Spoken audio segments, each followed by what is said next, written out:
ministère à temps plein. Et la première chose qu'on peut dire d'un serviteur de Dieu, c'est que c'est un responsable.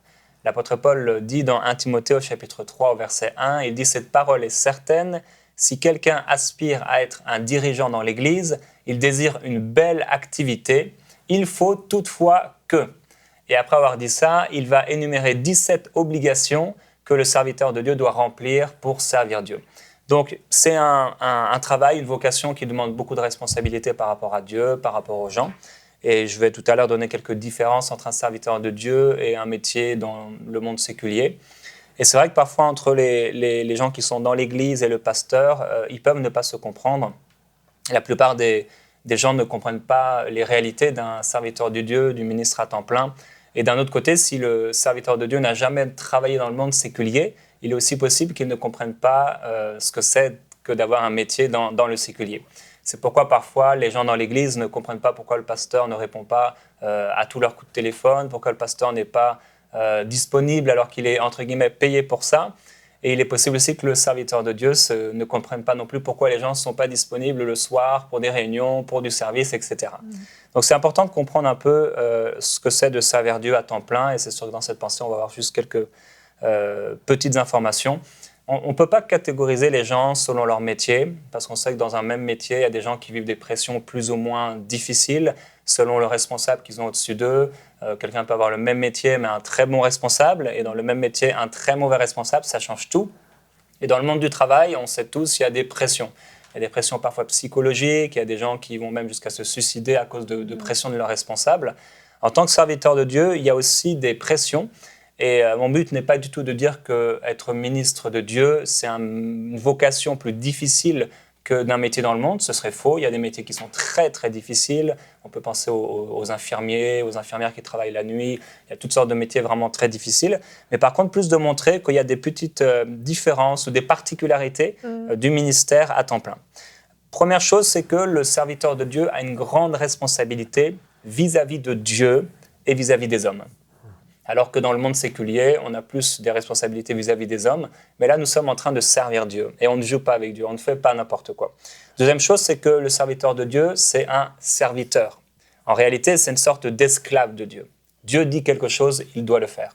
Dans le monde, si un responsable nous dit quelque chose et qu'on n'est pas d'accord, on va essayer de ne pas le faire ou on peut quitter l'entreprise. Avec Dieu, ce n'est pas possible. On peut voir le cas de Jonas, par exemple. Le serviteur de Dieu, et c'est une grande différence pour moi, c'est qu'il subit des pressions spirituelles. Il est constamment dans un combat spirituel. Et c'est vrai que dans le monde et dans un métier séculier, on peut avoir des pressions physiques, psychologiques. Au niveau du physique, ça peut être des choses qui sont lourdes à porter, etc., du travail à la chaîne, etc. Mais dans le service pour Dieu, et vous l'avez certainement expérimenté, si vous servez à Dieu quelque part dans un ministère d'aide, il y a des pressions spirituelles et il faut savoir les gérer, c'est assez difficile et ça peut même être porté sur notre corps physique. Une autre caractéristique, c'est que le serviteur de Dieu travaille souvent avec des bénévoles et des gens qui ont été directeurs de grandes entreprises. On dit que c'était vraiment l'une des choses les plus difficiles à faire, c'est de travailler avec des gens qui ne sont pas payés. Parce que là encore, si la personne n'est pas payée et n'est pas contente, elle va partir et vous fait des mauvais coups, etc. parce qu'elle n'est pas, entre guillemets, liée par un salaire. C'est une grande difficulté à laquelle on ne pense pas souvent. Le serviteur de Dieu, il ne travaille pas pour de l'argent non plus.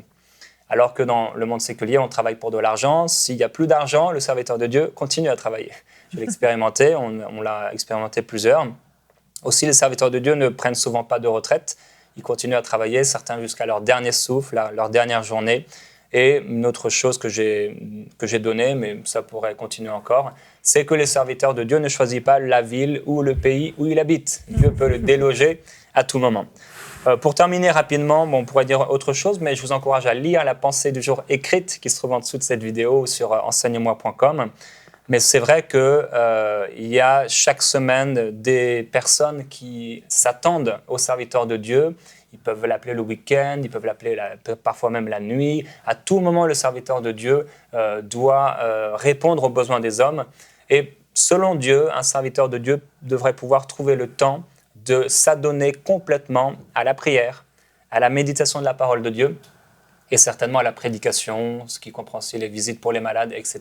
Je crois que c'est vraiment le cœur de Dieu pour les ministres de Dieu, que chacun puisse s'adonner dans son appel. Mais la réalité de beaucoup d'hommes et de femmes qui servent Dieu, c'est que souvent le pasteur va faire la comptabilité, il va s'occuper de l'administration, il va s'occuper des visites, il va s'occuper du rangement.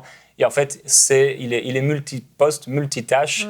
Et ça aussi, c'est une difficulté qu'il faut savoir gérer. Mais on va continuer sur ce sujet maintenant.